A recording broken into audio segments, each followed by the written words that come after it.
नमस्कार, ABP news में आपका स्वागत है। मैं हूं रोहित सिंह सावल और एबीपी न्यूज के इस शिखर सम्मेलन के सत्र में हमारे साथ इस वक्त मौजूद हैं उत्तर प्रदेश के उप मुख्यमंत्री ब्रजेश पाठक जी। ब्रजेश जी, आपका स्वागत है एबीपी न्यूज में। तो ब्रजेश जी, ये जो हमारा सत्र है इसका नाम यही है कि उपचुनाव कितना तनाव। तो आपके चेहरे पे अभी तो वो तनाव दिख नहीं रहा है, लेकिन क्या आने वाले दिनों में तनाव दिखना शुरू होगा? क्योंकि समाजवादी पार्टी कह रही है कि तनाव हो गया है। उपचुनाव को लेकर के कोई तनाव नहीं है और भारतीय जनता पार्टी गठबंधन के साथ उपचुनाव मैदान में है। हम 9 की 9 सीटें जीतेंगे। 9 की 9 सीटें जीतेंगे। पाठक जी, लेकिन आपके जिम्मे जो काम आपके संगठन ने दिया है, 2 सीटें बड़ी अहम है इस उपचुनाव में। एक है करहल, जहां से अखिलेश यादव चुनकर विधानसभा गए थे, और दूसरी सीट है सीसामऊ, कानपुर में ये पड़ती है। मैं अपने दर्शकों को भी बता दूं ये सीट, और ये दोनों समाजवादी पार्टी की परंपरागत सीटें रही है और दोनों के प्रभारी ब्रजेश पाठक। तो क्या कहना आपका इन दोनों सीटों पर? देखिए, दोनों सीटें हम जीत रहे हैं। आप पता करिए, करहल का मैं शुरू करता हूं।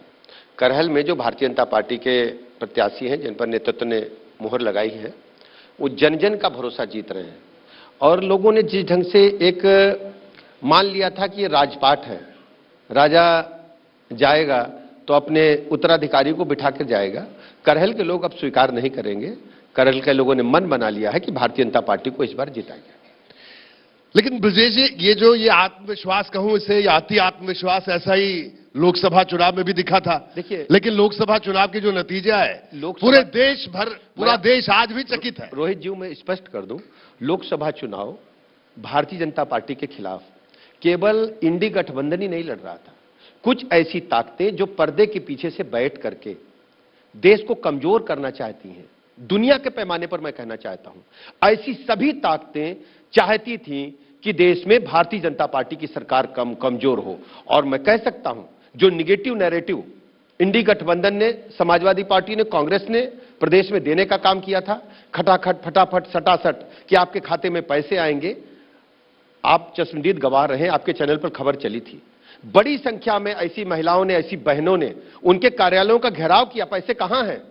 भागे भागे फिर रहे हैं। निगेटिव नैरेटिव के आधार पर झूठ बोल करके, असत्य वचन बोल करके लोगों को गुमराह किया है। सच्चाई सामने है, इनकी कलई खुल गई है, असलियत जनता के सामने आ गई है। अब इनको उत्तर प्रदेश जनता कभी माफ नहीं करेगी। हम 9 की 9 सीटें जीतने वाले हैं। लेकिन ब्रजेश जी, जिस नैरेटिव की आप बात कर रहे हैं कि केंद्र में आपकी सरकार, प्रदेश में आपकी सरकार, तो जनता हिसाब तो आपसे मांगेगी ना। हाँ, तो लोगों को लगा कि आपने जो वादे किए आपने उनके साथ उनको पूरा नहीं किया। हम हिसाब देने के लिए तैयार हैं। देश के मंच पर, आपके मंच पर हमने जितने भी वादे किए थे, माननीय प्रधानमंत्री नरेंद्र मोदी जी ने जो मैनिफेस्टो, संकल्प पत्र जारी किया था, हमने उसको पूरा किया है। भारतीय जनता पार्टी ने अपने गठन काल से जो संकल्प पत्र जारी किया था, उसको हमने पूरा किया था। भारतीय जनता पार्टी ने कहा था कि हम अयोध्या में प्रभु रामलला का भव्य मंदिर बनाएंगे। प्रभु रामलला का भव्य मंदिर बना है। धारा 370 निष्प्रभावी होगी, धारा 370 निष्प्रभावी हुई। और कश्मीर भारत का अभिन्न अंग है। बाबा साहब भीमराव अंबेडकर के संविधान की चर्चा इन लोगों ने की। मैं आपसे, आपके मंच पर कहना चाहता हूं, बाबा साहब भीमराव अंबेडकर को सच्ची श्रद्धांजलि, उनके संविधान को विस्तार देना है। माननीय प्रधानमंत्री नरेंद्र मोदी जी ने बाबा साहब भीमराव अंबेडकर के संविधान को विस्तार देते हुए जम्मू कश्मीर में जो बाबा साहब का संविधान लागू नहीं था, वहां पर उन लोगों को हक और हुकूक संविधान के मुताबिक देने का काम किया। जो भारत के एक कोने में कहीं कानून है, वो जम्मू कश्मीर में लागू है। आपको पता है, पंडित श्यामा प्रसाद मुखर्जी ने कहा था कि इस देश के अंदर कश्मीर राज्य में 2 विधान 2 निशान नहीं चलेंगे, 2 प्रधान नहीं चलेंगे। आज हम गर्व के साथ कह सकते हैं कि धारा 370 निष्प्रभावी करके भारतीय जनता पार्टी ने अपना वादा पूरा किया है। संकल्प पत्र में माननीय प्रधानमंत्री जी ने कहा था 2014 में देश की जनता से कि हर गरीब को पक्का मकान मिलेगा, हर जरूरतमंद को पक्का मकान मिलेगा। पक्का मकान मिला है, 4 करोड़ से अधिक पक्के मकान मिले हैं। और इस बार के मैनिफेस्टो में, संकल्प पत्र में 3 करोड़ मकान और बनाए जाएंगे। जब तक एक एक जरूरतमंद व्यक्ति को पक्का मकान नहीं मिल जाएगा, भारतीय जनता पार्टी, माननीय प्रधानमंत्री नरेंद्र मोदी जी लगातार उसके लिए काम करते रहेंगे। और मैं स्पष्ट कर दूं आप। ठीक है पाठक जी, लेकिन एक बात बताइए, ये आपने इतनी तमाम आप बातें कह रहे हैं, ठीक है, आपने इन सब बातों को पूरा भी किया। अभी आजकल खासी चर्चा में है कि बटेंगे तो कटेंगे, लेकिन शिवपाल जी कह रहे हैं पिटेंगे भी। देखिए, इस प्रकार की बातें समाजवादी पार्टी, अराजक बातें, नहीं, ये बटेंगे कटेंगे अराजक है या पिटेंगे अराजक है? पिटेंगे अराजक है। और बटेंगे कटेंगे इसमें कोई अराजकता नहीं है। दरअसल हम लोगों ने हमेशा संगठन की बात की है। भारतवर्ष को इकट्ठा रहना चाहिए। जो विदेशी ताकतें हैं वो भारत को कमजोर करना चाहती हैं। भारत वैश्विक जगत में उभरती हुई अर्थव्यवस्था है। आप नित्य नए इंटरनेशनल मीडिया के अखबार और कटिंग्स आप देखें, हर अखबार की चर्चा, इंटरनेशनल मीडिया में चर्चा यही है कि भारत बहुत तेजी के साथ आर्थिक महाशक्ति के रूप में एक वैश्विक ताकत उभर रहा है और माननीय प्रधानमंत्री नरेंद्र मोदी जी की अगुवाई में संभव हुआ है। हमने देखा दुनिया के सभी प्लेटफॉर्म्स पर जब भी कोई वैश्विक सम्मेलन होता है, माननीय प्रधानमंत्री नरेंद्र मोदी जी का सम्मान नहीं, भारतवर्ष के 140 करोड़ लोगों का सम्मान है। आप सोचिए 2014 से पहले भारत के प्रधानमंत्री को सम्मान मिलता था क्या? चाहे सर्वशक्तिशाली राष्ट्र हो या कोई छोटा देश, सभी लोग मानते हैं कि भारत उनके परिवार का सदस्य है। माननीय मोदी जी उनके परिवार के सदस्य हैं। यह संभव माननीय मोदी जी ने करके दिखाया है। यह देश के 140 करोड़ लोगों का सम्मान है। जी पाठक जी, ये ठीक है, ये तमाम बातें आप कर रहे हैं, लेकिन मैं बार बार जिक्र ये कर रहा हूं, अब हम इस उपचुनाव को लेकर बात करें, पूरे देश की नजर है। लोग कह रहे हैं कि साहब ये तो 27 का सेमीफाइनल है, और अगर हम 22 के चुनाव की बात देखें तो इन 9 की 9 सीटों की अगर हम बात करें तो जिन सीटों को मैंने जिक्र किया, जिनके प्रभारी आप हैं, मैं बार बार फिर से उसी सवाल पर हमारी जिम्मेदारी, आपको लगता है कि वहां पर लोग इन सब बातों को सुनेंगे? मैं पहले आपको स्पष्ट कर दूं रोहित जी, हमारी जिम्मेदारी 9 की 9 सीटों की है और 9 की 9 सीटों पर भारतीय जनता पार्टी गठबंधन चुनाव जीतेगा और हर स्थिति में जनता ने मन बना लिया है। जनता अब गुमराह होने वाली नहीं है।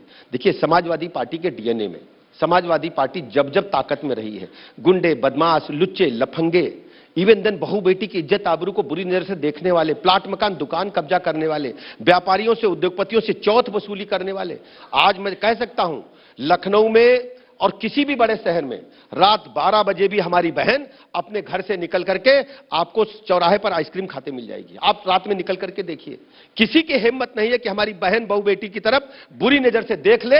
हम कानून के तहत कड़ी से कड़ी सजा दिलाने का काम करते हैं। इससे पहले क्या होता था स्टेट में, मैंने अपनी आंखों से देखा है, जब विधानसभा सत्र चलता था, भैया 10-10 गाड़ी काले रंग की, हर गाड़ी में 10-10 बंदूकें आती थी। माफिया चलाते थे स्टेट को, माफिया पुष्पित पल्लवित होते थे। कोई बड़े मकान अगर कोई बन रहे हैं, उद्योगपति कोई प्लाट खरीदा है, उद्योगपति कोई बड़ा फैक्ट्री लगाने जा रहा है, चौथ वसूली सरकारी संरक्षण में होती थी। आज माफिया में डर है। आज हम कह सकते हैं सीना ठोक करके कि उत्तर प्रदेश से ऑर्गेनाइज्ड क्रिमिनल्स पूरी तरह से साफ हो गए हैं। देखिए, समाज एक भी संगठित माफिया गिरोह उत्तर प्रदेश में सक्रिय। ठीक है, कानून व्यवस्था की आप बात करें, लेकिन समाजवादी पार्टी का कहना भी, अखिलेश यादव की अगर बात करें, कल भी उनका एक्स पर पोस्ट था और लगातार वो बात करते हैं, लगातार वो लखनऊ के अलग अलग प्रतीक चिन्ह दिखाते हैं और उनका यह कहना है कि जो भी यहां पर काम हुआ स्टेडियम से लेकर वो सब अखिलेश यादव की सरकार में हुआ। आप लोगों ने लखनऊ में कोई नई ईंट नहीं रखी। मैं आपको स्पष्ट कर दूं, चाहे रिवर फ्रंट हो, चाहे उनकी जितनी परियोजनाएं हैं, भ्रष्टाचार की पूरी तरह से इमारत है वो, और जब भी जांच का रिजल्ट आएगा ये सब फंसते नजर आएंगे। आप ये जान लीजिए, समाजवादी पार्टी के शासनकाल का ये लोग 4 बार प्रदेश को चलाए हैं जी। आप जरा इनका अखबार उस समय को उठा लीजिए, अखबार उठाइए जरा। बहू बेटी सड़क पे निकल नहीं सकती, 5 बजते बजते अम्मा चिल्लाने लगती थी, बिटिया घर आ जाना, बेटा घर आ जाना। व्यापारी 3 बजे तक की बिक्री घर पहुंचा देते थे कि शाम को घर गुल्लक लेके जाएंगे तो रास्ते में कोई गुंडा लूट लेगा। आज हम कह सकते हैं कि उत्तर प्रदेश में अमन चैन है और किसी की हिम्मत नहीं गुंडे बदमाश माफिया की किसी भले व्यक्ति की तरफ बुरी नजर से देखे। यह है उत्तर प्रदेश सरकार का इस्तकबाल। एक कानून व्यवस्था का जिक्र आप बार बार कर रहे हैं, लेकिन विपक्ष, समाजवादी पार्टी और पूरा विपक्ष सवाल उठाता है कि अपराधियों की जाति तक देखी जा रही है। क्या यह स्थिति उत्तर प्रदेश में होगी? मान्यवर, इस प्रकार की बातें वो लोग करते हैं जिनके संस्कारों में अपराध की भावना, गुंडई, अराजकता भरी हुई है। आप सूची जरा देखिए, आप उसको प्रकाशित भी करिए, प्रकाशित भी हुई है। हर स्थिति में हमारी सरकार ने प्रदेश में शुचिता, पारदर्शिता के साथ सरकार दी है। हमारी सरकार केंद्र में और उत्तर प्रदेश में चलते हुए उत्तर प्रदेश में 7 वर्ष से अधिक और देश में 10 वर्ष से अधिक बीत चुका है। एक भी चावल के बराबर भ्रष्टाचार, कदाचार का दाग हमारी सरकारों पे नहीं है। कांग्रेस जब सत्ता में थी इस देश के अंदर, उनके कई मंत्री जेल के सीखचों के पीछे थे। आपको पता है, आप लोगों ने खबरें चलाई थी जी। और सुनिए, पूरी सरकार भ्रष्टाचार की बलवेदी पर चढ़ गई। हमारी सरकार माननीय मोदी जी के नेतृत्व में देश में 10 वर्ष में एक भी भ्रष्टाचार कदाचार का दाग नहीं लगा है। और डेवलपमेंट की जहां तक बात है प्रदेश के, हम केवल कानून व्यवस्था के मुद्दे पर बात नहीं करते, हम स्टेट को पूरे राष्ट्र का नंबर 1 राज्य बनाने के लिए कृत संकल्प है। आज सर्वाधिक एक्सप्रेसवेज कहीं यदि है तो उत्तर प्रदेश में है, 6 बनकर के तैयार है, 6 पाइपलाइन में है। बिजली इसी स्टेट में सामान्य जनता बैठी है सामने, आप पूछिए, एक हफ्ता दिन में आती थी, एक हफ्ता रात में आती थी। हमारे जीजा फूफा आते थे, पूछते थे बत्ती दिन की है कि रात की। आज हम सीना ठोक के कह सकते हैं कि राउंड द क्लॉक बिजली जिला मुख्यालयों को, गांव को उनकी जरूरत के मुताबिक बिजली देने का काम हमारी सरकार कर रही है। पीक आवर में समाजवादी पार्टी की सरकार का आंकड़ा उठाइए, 18 से 20 हजार मेगावाट बिजली जब ये सप्लाई करते थे तो कहते थे 20 हजार मेगावाट हमने पीक आवर में बिजली दी। आज हम 30 हजार मेगावाट से अधिक बिजली कंज्यूम कर रहे हैं, इंफ्रास्ट्रक्चर को मजबूत किया है और हमारे पास संसाधन की कोई कमी नहीं है। हर स्थिति में एक बेहतर, सुंदर, व्यवस्थित, बढ़ता हुआ स्टेट आज उत्तर प्रदेश है। ठीक है पाठक जी, आप लोग ये भी बात कहते हैं सबका साथ, सबका विकास, सबका विश्वास, लेकिन गठबंधन के सहयोगियों को ही आप अपने विश्वास में नहीं लेते और उनको वो सीट मांगते हैं, उनको सीट नहीं देते और अगले दिन ब्रजेश पाठक उनके साथ प्रेस कॉन्फ्रेंस कर लेते हैं। वो मेरे मित्र हैं, परिवार के सदस्य हैं, हम लोग मिल बैठ करके तय करते हैं। ये मीडिया के लिए नहीं है कि हम लोगों की रणनीति क्या है।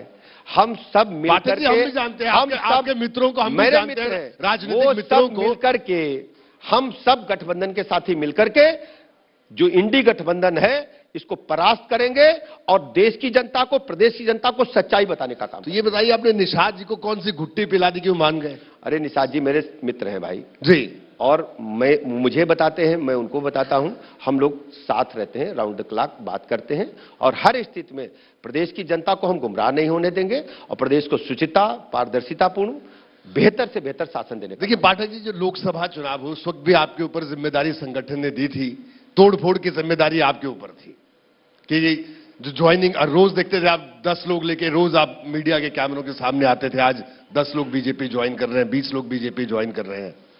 तो सवाल यही है कि जितने लोग आप लेकर आए बाहर से, क्या वो लोग अभी भी संगठन में है या कहीं खबर यह कि बहुत सारे लोग जाने की तैयारी में? आप समझ रहे मेरा इशारा? आप इंतजार करें, सभी लोग भारतीय जनता पार्टी में है, भारतीय जनता पार्टी सबका सम्मान करती है और हम सबको साथ लेकर के चल रहे हैं और सभी लोग मुख्यधारा में। जी, और सरकार की अगर हम बात करें, प्रदेश सरकार की बात करें, विपक्ष बार बार एक ही बात कह रहा है कि जो समन्वय है वो सरकार में नहीं दिखता। पूरा समन्वय है। देखिए, आप कितना भी अच्छा काम कर लें, जिनके पेट में दर्द है, सत्ता की भूख है, वो देश प्रदेश के लिए काम नहीं कर रहे हैं, गरीब जनता के लिए काम नहीं कर रहे हैं। हमको कभी कभी बाबा साहब भीमराव अम्बेडकर के संविधान को जब लेकर के चलते हैं तो कभी कभी मन करता है कि हम आपके समझ कुछ बात कहें। बाबा साहब भीमराव अम्बेडकर ने संविधान में जो प्रस्तावना लिखी उसमें पीपुल्स महत्वपूर्ण है। लोगों के लिए हमें काम करना है कि परिवार के लिए काम करना है? आप बताओ जी, किसके लिए काम करना है? ये स्वाभाविक बात है, जनता के लिए। जी, आप बोलो ना कुछ, मेरी जी, मैं वही कह रहा हूं, जनता के लिए। जी, जनता के लिए काम करना है।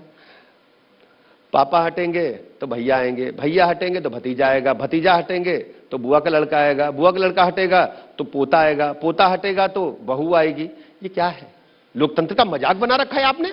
प्रदेश की जनता, देश जनता कभी माफ करने वाली इन लोगों का नहीं है। ये सत्ता के भूखे लोगों का समूह है। प्रदेश जनता कभी इनको माफ नहीं करेगी और इनके जो मुंगेरी लाल के हसीन सपने कभी पूरे नहीं होंगे।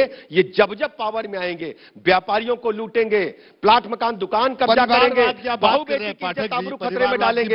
हमारी सरकार ने उत्तर प्रदेश में पारदर्शितापूर्ण, निष्पक्ष शासन देने का काम। जैसे ये बताइए कि आपने कहा कि पापा को लेकर आएंगे, भैया को लेकर आएंगे, चुनाव अपने परिवारवाद का आप जिक्र कर रहे हैं। मैं बहुत दूर नहीं जा रहा हूं। ये जो 9 सीटों पर चुनाव हो रहा है, फूलपुर से टिकट मिलेगा सांसद के बेटे को, खैर से टिकट मिलेगा पूर्व सांसद के बेटे को, आप करहल से किसको लड़ाएंगे? आप परिभाषा नहीं समझ पाए। नहीं, मैं नहीं समझ पाए। यानी परिभाषा वो जो आप करें। नहीं, मैं जनता से पूछना चाहता हूं, यदि कोई कार्यकर्ता की भांति काम कर रहा है तो कोई दिक्कत नहीं है, लेकिन किसी पार्टी का एचओडी हम उस आधार पर बनाएं, किसी पार्टी की नीतियां परिवार के आधार पर तय हो, हम उस विषय को उठाना चाहते हैं। आप मेरी बात को स्पष्ट करें। यदि पार्टी की नीतियां परिवार के आधार पर बन रही हैं, यदि पार्टी में एचओडी मतलब पार्टी का जो अध्यक्ष होगा वो परिवार का ही होगा, इस विषय को मैं उठाना चाहता हूं। कोई कार्यकर्ता आप अगर पत्रकार हैं, आपका बेटा पत्रकार हो जाए तो ये अपराध नहीं है। अपराध ये है कि आपका यदि पार्टी है और पार्टी उसी बेटे को मिलेगी। आप सोचिए, कांग्रेस पार्टी नेहरू जी ने तो बनाई नहीं थी, कांग्रेस पार्टी महात्मा गांधी जी ने बनाई, उससे पहले अंग्रेज ने बनाई थी। आफ्टर देन क्या हुआ, गांधी नाम कहां से आया ये आप अच्छी तरह जानते हो। धीरे धीरे फॉरवर्ड करके पार्टी एक परिवार की प्राइवेट लिमिटेड कंपनी बन गई और लोग कहेंगे कि हमने बाहर के लोगों को अध्यक्ष बनाया है। पहले केसरी जी को बनाया, अभी हमने जी खड़गे जी को बनाया जी। लेकिन जब मीटिंग होती छाता तो सोनिया जी पर ही लगता है, छाता खड़गे जी पर नहीं लगता है। और आप लोग स्टूल स्टूल लगा देते हैं और वो पूछने के लिए जाते हैं तो कहते हैं सोनिया जी से पूछ के मैं निर्णय लूंगा। देखिए, लोकतंत्र में जनता बहुत महत्वपूर्ण है, जनता हर स्टेप को देखती है। हमारी प्रतिबद्धता प्रदेश की जनता के साथ है। हम प्रदेश की जनता के लिए बेहतर से बेहतर वातावरण देंगे, अच्छी शिक्षा का इंतजाम करेंगे, युवाओं को हम पारदर्शिता के साथ सरकारी नौकरी मिलेंगे, हम प्रदेश के नौजवानों को उनके गांव में, उनके शहर में रोजगार प्रदान करेंगे। ओडीओपी की मैं चर्चा करना चाहूंगा। इससे पहले ओडीओपी स्टेट में नहीं था क्या? था। प्रतापगढ़ के मुरब्बे के बारे में लोग, जो भी प्रतापगढ़ से आता था आंवले का मुरब्बा खिलाता था या लेके आते थे। आगरा का पेठा कौन नहीं जानता, लखनऊ की चिकनकारी कौन नहीं जानता, अलीगढ़ के ताले कौन नहीं जानता। रामपुर को बदनाम किया इन लोगों ने, रामपुर के चाकू को लेकर बदनाम किया, लेकिन रामपुर की वायलिन आज पूरी दुनिया में संगीत की धुन बजा रही है। बांसुरी के बारे में कभी चर्चा सुनी आपने? बांसुरी कहां से आती है? जो कृष्ण कन्हैया बांसुरी बजाते हैं हमारे पीलीभीत से पूरे देश में जाती है। हमारे घर में कोई शुभ काम होगा, मुंडन, पसनी, तिलक, शादी, बारात कुछ भी होगा तो बगैर ढोलक के पूरा नहीं होता। हम कितना भी पाश्चात्य संस्कृति अपना ले, ढोलक हमारे स्टेट में अमरोहा में बनती है। तो हमारा उत्तर प्रदेश राज्य एक भरा पूरा सब कुछ है, यहां केवल उसे प्लेटफॉर्म देने की आवश्यकता थी। ओडीओपी के माध्यम से हम लोगों ने मार्केटिंग की। आज एमएसएमई की संख्या 4 गुनी से अधिक हमारे स्टेट में है और अर्थव्यवस्था के मामले में हम शीघ्र ही $1 ट्रिलियन इकोनॉमी की तरफ आगे बढ़ रहे हैं। इंफ्रास्ट्रक्चर हमारा वर्ल्ड क्लास है, औद्योगिकीकरण हो रहा है। दुनिया भर के उद्योगपति आते हैं कि उत्तर प्रदेश में उद्योग लगाना है कि बड़ा मार्केट है। हम 25 करोड़ लोग हैं, बड़ा मार्केट है। हम लोगों को सुरक्षा और व्यवस्था देने का काम कर रहे हैं। लेकिन पाठक जी ये बताइए कि आप लोगों ने, एक वक्त था कि आप लोगों ने कहा कांग्रेस मुक्त भारत की बात, लेकिन उत्तर प्रदेश में भी कांग्रेस एक बार फिर से खड़ी हो गई है। देखिए, इसका कोई मतलब नहीं है। जैसे ही अभी उपचुनाव का रिजल्ट कांग्रेस के लिए खराब आएगा, सपा के लिए खराब आएगा, इंडी गठबंधन एक तो चला जाएगा नानी के यहां और एक और चले जाएंगे। ये भारतीय जनता पार्टी का एक भी कार्यकर्ता, नेता आप बता दीजिए जो घूमने के पर्पज से आपको विदेशी धरती पर आनंद लेते हुए, मौज लेते हुए मिला? एक नाम बताइए आप। जी, उपचुनाव का बार बार जिक्र कर रहे हैं, लेकिन आरोप इससे पहले के जो उपचुनाव हुए, लगा कि स्टेट मशीनरी का भी दुरुपयोग खूब होता है। ठीक है, इस प्रकार की बातों का लोकतंत्र में कोई स्थान नहीं है। भारतीय जनता पार्टी का इतिहास शुचिता, पारदर्शिता पूर्ण रहा है और हम उसी प्रतिबद्धता उसी के साथ है। पाठक, जब इस चर्चा के आखिरी दौर में मुझे ये बताइए, 27 की जो योजना आप लोग बना रहे हैं, जिस पर आप अभी से काम कर रहे हैं, बैठकों का दौर शुरू हो गया दिल्ली से लखनऊ तक। देखिए, भारतीय जनता पार्टी एक ऐसा दल है जो हमेशा जनता के साथ कंधे से कंधा मिलाकर काम करते हैं। हम अचानक चुनाव के लिए नहीं आते। ये जो राजनीतिक पार्टियां हैं, ये चुनाव के लिए बाहर आती हैं, फिर चुनाव के बाद अंदर चली जाती हैं। जी, तो ये बताइए कि भारतीय जनता पार्टी ये जो तैयारी आप हो रही है पाठक जी, केंद्र सरकार की माननीय मोदी जी की नीतियों को लेकर के, गरीब कल्याण योजनाओं को लेकर के जन जन के बीच में है। हम उत्तर प्रदेश के इंफ्रास्ट्रक्चर को लेकर के जनता के बीच में है और उत्तर प्रदेश के लॉ एंड ऑर्डर को लेकर जनता के बीच में है और राउंड द क्लॉक जनता के बीच में रहकर कंधे से कंधा मिलाकर काम करते हैं। देखिए, इंफ्रास्ट्रक्चर तो ठीक है, प्रदेश का बढ़ा रहे हैं, लेकिन कई पार्टियों का इंफ्रास्ट्रक्चर आप लोग खराब भी कर देते हैं, खासकर आप, क्योंकि जिस अभियान में आप लगे हैं पाठक जी, तो 27 से पहले और कौन कौन से ऐसे लखनऊ विश्वविद्यालय के आपके छात्र, नेता, साथी हैं जिनको लाने की तैयारी भी है? जनता पार्टी माननीय प्रधानमंत्री नरेंद्र मोदी जी के मार्गदर्शन में काम कर रही है और जो भी व्यक्ति भारत माता के प्रति, देश के प्रति काम करना चाहता है, भारतीय जनता पार्टी के दरवाजे हमेशा उसके लिए खुले हैं। चलिए पाठक जी, एक बार आपको अपने फिर से आपने दावा किया इस मंच से और बिल्कुल इस उपचुनाव के नतीजों पर फिर आपसे बात होगी। आपने कहा है कि कोई तनाव नहीं है उपचुनाव को लेकर, लेकिन इतना जरूर है, पूरे देश भर की नजर है कि आखिरकार इस उपचुनाव में उत्तर प्रदेश में क्या होने वाला। आपका बहुत बहुत शुक्रिया बहुत BBC से बात धन्यवाद करने के लिए। बहुत बहुत धन्यवाद रोहित जी आपका। तो ब्रजेश पाठक हमारे साथ मौजूद थे, जिनका यह कहना है कि उपचुनाव के लिए भारतीय जनता पार्टी पूरी तरह से तैयार है और समाजवादी पार्टी को वो किसी तरह की कोई चुनौती नहीं मानते, बल्कि ये क्या